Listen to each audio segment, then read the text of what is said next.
कहिए कैसे हैं आप? जिद्दी बच्चों को कैसे समझाएं, उनको कैसे सुधारें? देखिए, वैसे तो पेरेंट्स को अपने बच्चों को लेके बहुत सारी शिकायतें होती हैं, पर एक शिकायत बहुत कॉमन है और वो ये कि बच्चा कहने ही नहीं मानता, बच्चा सुनता ही नहीं है। तो ऐसे में क्या करें जब बच्चा जिद्दी हो? कैसे समझाएं, कैसे सुधारें? इस बारे में मैं आज आपको बता रही हूँ कुछ बातें। तो देखिए, सबसे पहली बात तो खुद को प्रिपेयर करना है। खुद को प्रिपेयर कैसे? कि अपना माइंडसेट ऐसे रखना है कि भाई मैंने इसको ठीक करना है, मेरा बच्चा हो गया जिद्दी, मैंने इसको सुधारना है और ये एक दिन में तो होगा नहीं, समय लगेगा। इसलिए मुझे रखनी है पेशेंस, मुझे अपना दिमाग रखना है ठंडा और पॉजिटिव माइंडसेट के साथ चलना है। पॉजिटिव माइंडसेट मैं इसलिए कह रही हूँ कि कई बार क्या होता है कि जैसे बच्चे जिद्दी हो गए, कहना नहीं मान रहे, सुन नहीं रहे, तो पेरेंट्स को ये लगता है, क्या सोचते हैं, ये तो कभी सुधर ही नहीं सकता, कभी ठीक ही नहीं हो सकता, लिख लो मुझसे, ये सुधर नहीं सकता। तो पॉजिटिव माइंडसेट लेके चलना है कि सुधर सकता है, क्यों नहीं, अगर मैं चाहूंगी या मैं चाहूंगा तो इसको ठीक कर भी सकता हूँ। Positive mindset. तो क्या क्या 3 चीजें, एक तो पेशेंस, एक ठंडा दिमाग और पॉजिटिव माइंडसेट, ये लेके चलना है। अब आती है दूसरी बात कि कैसे हम जिद्दी बच्चे को सुधार सकते हैं। हमें ना वजह तलाशनी है कि बच्चा जिद क्यों कर रहा है।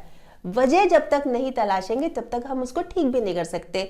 तो मैं जैसे अलग अलग आपको रीजंस दे रही हूँ कि ये वजह तो नहीं है, ये वजह हो सकती है।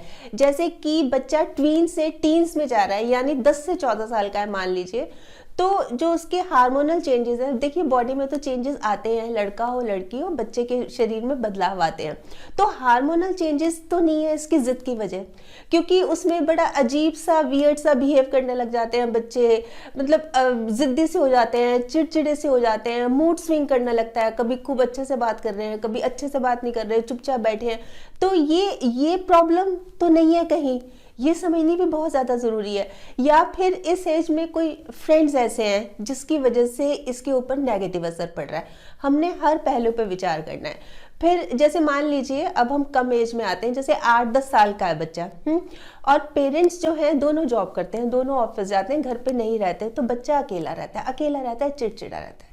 या फिर मान लीजिए कि पेरेंट्स घर पे ही रहते हैं, मतलब जैसे मदर घर पे रहती है तो उसकी सुनती नहीं है, उसको समय नहीं देती, इसलिए वो बहुत ज्यादा चिड़चिड़ा रहता है। या फिर मान लीजिए हम और कम एज में आते हैं, जैसे मान लीजिए 4 से 6 साल तक का बच्चा है, तो उसके घर एक नन्हा मेहमान आया है, उसका छोटा भाई या बहन आया है, तो सबकी अटेंशन उस पे है। जहां हर समय उसको अटेंशन मिलती थी, उस बच्चे को अटेंशन मिलती थी, अब उसकी अटेंशन डाइवर्ट हो गई, अब छोटे मेहमान की तरफ चली गई। सब उसी की तरफ देखते हैं, मम्मी उसी का ख्याल रखती है, पापा उसी का ख्याल रखते हैं, तो उसको ना बड़ा अकेलापन लगता है, उसकी वजह से वो चिड़चिड़ा हो जाता है और वो उनकी अटेंशन डाइवर्ट करने के लिए इस तरह की जिद करता है, अजीबोगरीब काम करता है कि सब मेरी तरफ देखें, मेरी सुने। वजह ये भी हो सकती है। या फिर मान के चलिए कि बच्चा और छोटा है, उसके कोई हेल्थ इशू है जिसको वो बोल के नहीं बता पा रहा, उसके मान लीजिए उसके पेट में दर्द है, या उसके दांत में दर्द है, या दांत टूटा है, या दांत निकल रहा है, उसके अलग अलग हेल्थ इश्यूज है, इस वजह से वो बहुत चिड़चिड़ा हो रहा है, भाई कह भी नहीं पा रहा और तंग भी हो रहा है, और सारी झुंझलाहट, सारी चिड़चिड़ाहट उसकी उसमें जिद में निकल रही है, तंग कर रहा है वो, क्योंकि वो तंग हो रहा है खुद। तो कुल मिलाकर हमें जाननी है वजह, रीजन क्या है, और फिर उसको दूर करना है। ये जानना बहुत ज्यादा जरूरी है, क्योंकि नहीं जानेंगे ना फिर दूर कैसे करेंगे। अब क्लियर हो गया ना आपको ये पॉइंट? देखिए, मैंने तो बहुत लिमिटेड सी वजह बताई हैं, आप खुद भी सर्च कीजिएगा कि क्या क्या वजह हो सकती है, मेरे बच्चे के साथ क्या क्या प्रॉब्लम है, ये जिद कर क्यों रहा है। अच्छा, इन सब के साथ साथ कुछ बातें ऐसी हैं जिनका हमें ख्याल रखना है ताकि बच्चा इस तरह से ना करे। जैसे कि घर का माहौल अच्छा रखना, चाहे आप न्यूक्लियर फैमिली में रहते हैं, चाहे आप जॉइंट फैमिली में रहते हैं, जरूरत क्या है, मिलकर रहने की, प्यार से रहने की, हंस बोल के बातें करने की। ये चीज बहुत ज्यादा जरूरी है कि हम एक दूसरे को, भी बड़ा है तो उससे रिस्पेक्टफुली बात करें, छोटा है तो उससे प्यार से बात करें। क्या होता है कई बारी कि ना बच्चों के साथ हम भी बच्चे बन जाते हैं, कैसे कि जैसे बच्चा चिल्ला रहा है, मिसबिहेव कर रहा है, तो पेरेंट्स भी मिसबिहेव करने लगते हैं, चिल्लाने लगते हैं। ये नहीं करना, आप पेरेंट्स हैं, पेरेंट्स की तरह ही रहना है और एक रोल मॉडल बनना है ना, कि बच्चा सीखे, मतलब वो पेरेंट्स को देखकर उनको फॉलो करे कि मेरे मम्मी पापा ऐसे रहते हैं, मेरे मम्मी पापा इतनी रिस्पेक्टफुली बात कर रहे हैं, मुझे भी करनी है। एक रोल मॉडल बनना है, और हम बच्चे से जैसा एक्सपेक्ट कर रहे हैं ना कि बच्चा हमारे साथ बिहेव करे, हमें भी उसके साथ वैसा ही करना है, बस इतनी सी बात समझनी है।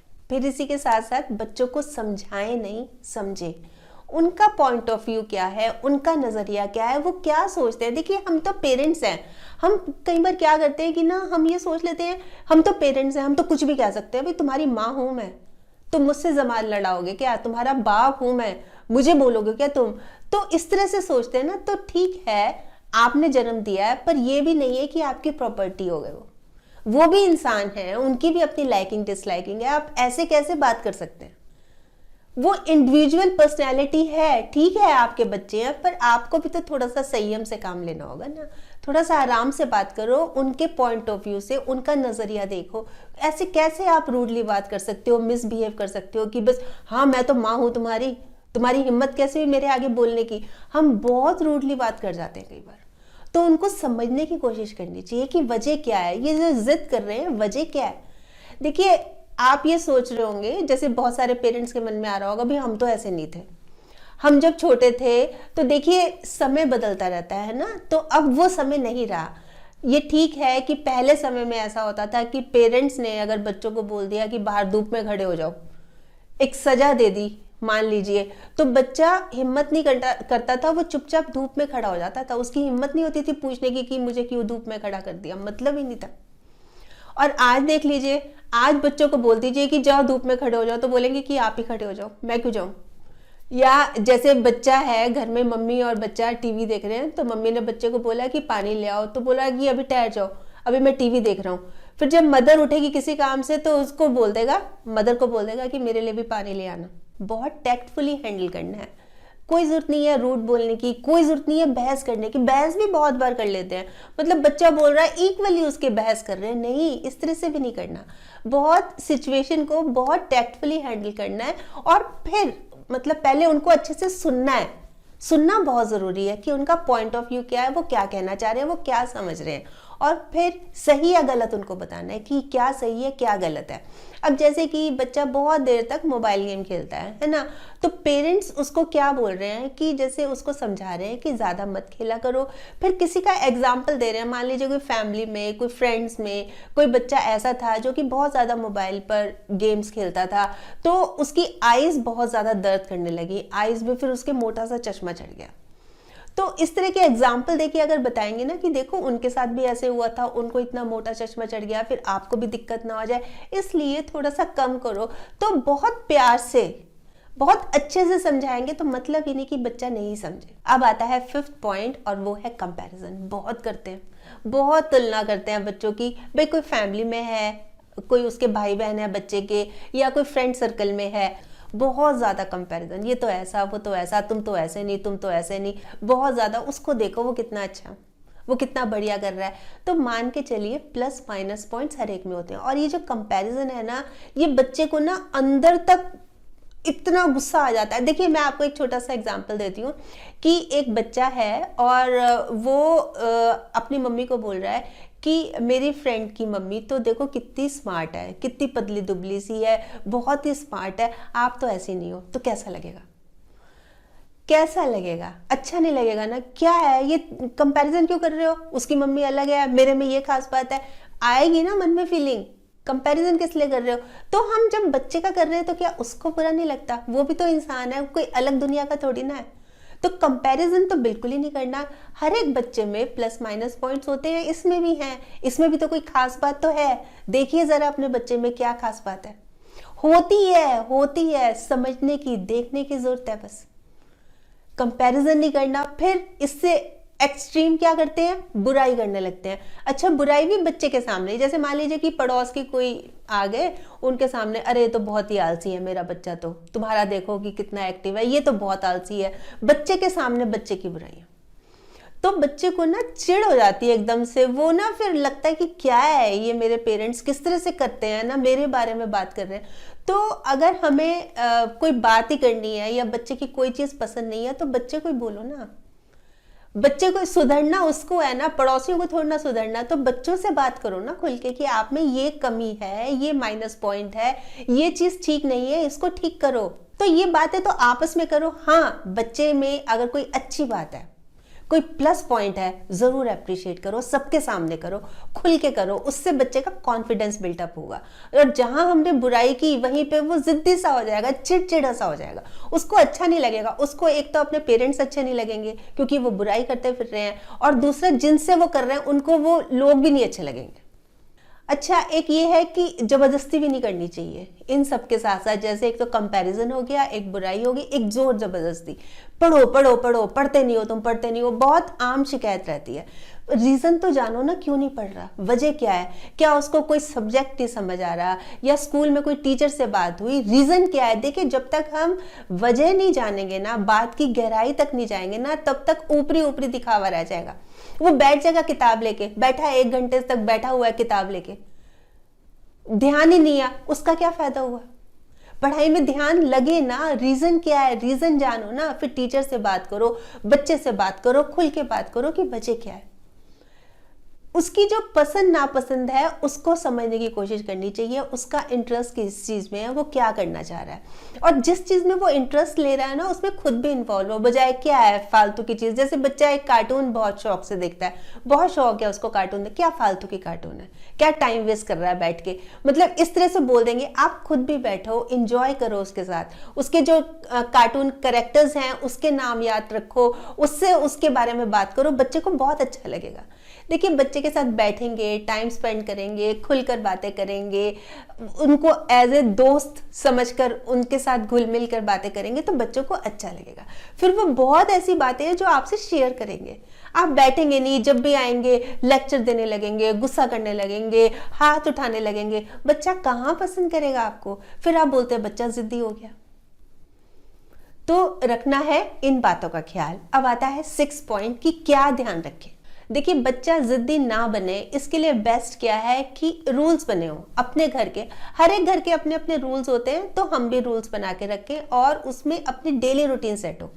सबसे ज्यादा प्रॉब्लम हमें ये होती है कि पढ़ता ही नहीं है बच्चा, खेलता ज्यादा है, मोबाइल ज्यादा करता है। सब करने दो, कोई दिक्कत नहीं है। एक टाइम टेबल बना लो, एक डेली रूटीन सेट हो, इतने से इतने आपने ये करना है, इतने से इतने ये करना है। फिर उस बीच में क्या है कि जो टाइम के अकॉर्डिंगली चलेगा, फिर कोई रोक टोक होगी नहीं। जब हमें पता है कि हमने 5 से 7 के बीच में पढ़ना ही पढ़ना है, तो वो बच्चा पढ़ेगा ही पढ़ेगा। मतलब मिलके बनानी है हमने ये जो टाइम टेबल है कि इस बीच से इस बीच हमने ये करना है, इस बीच से इस बीच हमने ये करना है, और ये करना ही है। और इसमें क्या करना है कि जैसे बच्चा अच्छा कर रहा है, मान लीजिए उसने 3-4 दिन बिल्कुल टाइम टेबल के अकॉर्डिंगली पढ़ा, तो उसको रिवॉर्ड भी देना है, उसको शाबाशी देनी है, उसकी पीठ थपथपानी है। और अगर नहीं किया उसने, तो क्रिएटिव पनिशमेंट्स होती हैं, वो देनी है। मतलब ये भी मिलके ही बनाना है कि भाई अगर आपने मेरी बात नहीं मानी, अगर आपने कहना नहीं माना, तो क्या क्या पनिशमेंट हो आप ही बता दो, क्या क्या पनिशमेंट मैं दूंगी। जैसे बच्चे को मान लीजिए उसको ये काम दे दिया कि पापा का स्कूटर आपने साफ करना है, या जब हम खाना खा लेंगे तो डाइनिंग टेबल आपने साफ करनी है, सारी चेयर्स वगैरह आपने ढंग से लगानी है।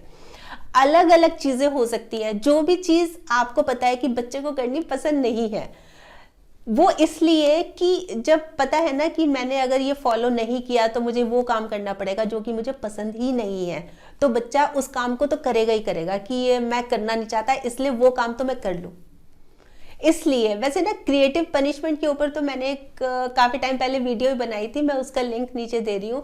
पर ये चीजें मिलके बनानी है और थोड़ा सा लीनियंट भी रहना है। ये भी नहीं है कि अगर 8 बजे का टाइम लिखा है कि बेड पे चले जाओ, सोना ही सोना है, तो लाइट बंद करके सो जाओ, बस आंखें बंद कर लो। जैसे मान लीजिए बच्चा वीडियो गेम ही खेल रहा है मान लीजिए, और बस आप बोल रहे हो गया टाइम ओवर, 6 बजे तक का टाइम था, 6 बज गया, बंद करो बंद करो। वो बोल रहा है मम्मी बस लास्ट स्टेज पे पहुंचा हूं, खत्म होने वाला है, बस 5 मिनट में आ रहा हूं, तो दे दो 5 मिनट। बहुत ज्यादा हम स्ट्रिक्ट हो जाएंगे ना, तो भी बच्चे बहुत ज्यादा जिद्दी हो जाते हैं। तो इस चीज को भी समझने की जरूरत है कि बहुत ज्यादा नहीं करना, और बैलेंस बना के चलना है। बैलेंस कैसे कि जैसे आप मना कर रहे हैं कि नहीं मोबाइल नहीं करना, तो आपने भी नहीं करना उस समय। जो टाइम है, जैसे मान लीजिए बच्चे का पढ़ाई का टाइम है, आप मोबाइल कर रहे हैं या आप टीवी देख रहे हैं, तो बच्चे का मन करेगा ही करेगा ना, तो बंद कर दो थोड़ी देर, कुछ और काम कर लो। पर आपने भी जैसे टीवी देख रहे हैं या मोबाइल कर रहे हैं, मैसेज कर रहे हैं, हंस रहे हैं, एंजॉय कर रहे हैं, तो ये चीज़ नहीं करनी चाहिए, उससे फिर टेम्पटेशन होगी बच्चे को। या फिर जैसे फादर हैं, उन्होंने बोला कि हम शाम को घूमने चलेंगे, वो शाम को आए नहीं, ऑफिस से लेट हो गए, तो आके सॉरी भी नहीं बोल रहे बच्चे को। भाई अगर आपने प्रॉमिस किया तो उसको पूरा करना है, और अगर किसी भी वजह से लेट हो गए या नहीं जा पाए तो बच्चे को आराम से बोल दो कि भाई नहीं जा पाए, नेक्स्ट वीक चलेंगे, आई एम सॉरी। मतलब आप भी पनिशमेंट लो ना, तो बच्चे को अच्छा लगेगा कि हाँ ये रूल है हमारी फैमिली का, जो भी बात नहीं करेगा, बात नहीं मानेगा, उसको पनिशमेंट मिलेगी मिलेगी। अच्छा, कई बार क्या होता है कि जैसे हम पेरेंट्स हैं तो हम बच्चों को ऑर्डर देते हैं कि तुम ये करो, तो ऑर्डर देने की बजाय ना अगर हम उनको सजेस्ट करें या उनके सामने ऑप्शन रख दें, वो ज़्यादा बेस्ट रहता है। जैसे कि मैं बताती हूँ कि एक फैमिली है, वो कहीं बाहर जा रही है, मान लीजिए घूमने के लिए, तो बाहर बहुत ठंड है, तो मदर ने कहा बच्चे को, अपने बेटे को, कि ना आप कैप पहन लो, बाहर बहुत ठंडा है, मैं नहीं पहनूंगा। उसको अपने हेयर स्टाइल की चिंता है कि नहीं मैंने नहीं पहननी, कैप नहीं पहनूंगा मैं। अच्छा, मदर ने उसको सजेस्ट किया कि बहुत ठंड है, आप पहन लोगे तो ठीक रहेगा, उसने मना कर दिया। तो मदर बजाय कि नहीं हम तो ऐसे बाहर ही नहीं जाएंगे, पहननी पड़ेगी, इस तरह से नहीं, आप क्या काम करें, मदर क्या करे कि ना उसकी कैप को अपने पर्स में रख ले, उसको बिना कहे। अब वो बाहर चले गए, बाहर गए, थोड़ा सा घूमे फिरे, अब बच्चे को ठंड लगनी शुरू हो गई। उसको बेशक मन ही मन महसूस हो रहा है काश मेरे पास कैप होती तो मुझे दिक्कत नहीं होती, मुझे ठंड नहीं लगती, पर अब वो अपनी बात से कैसे हटे।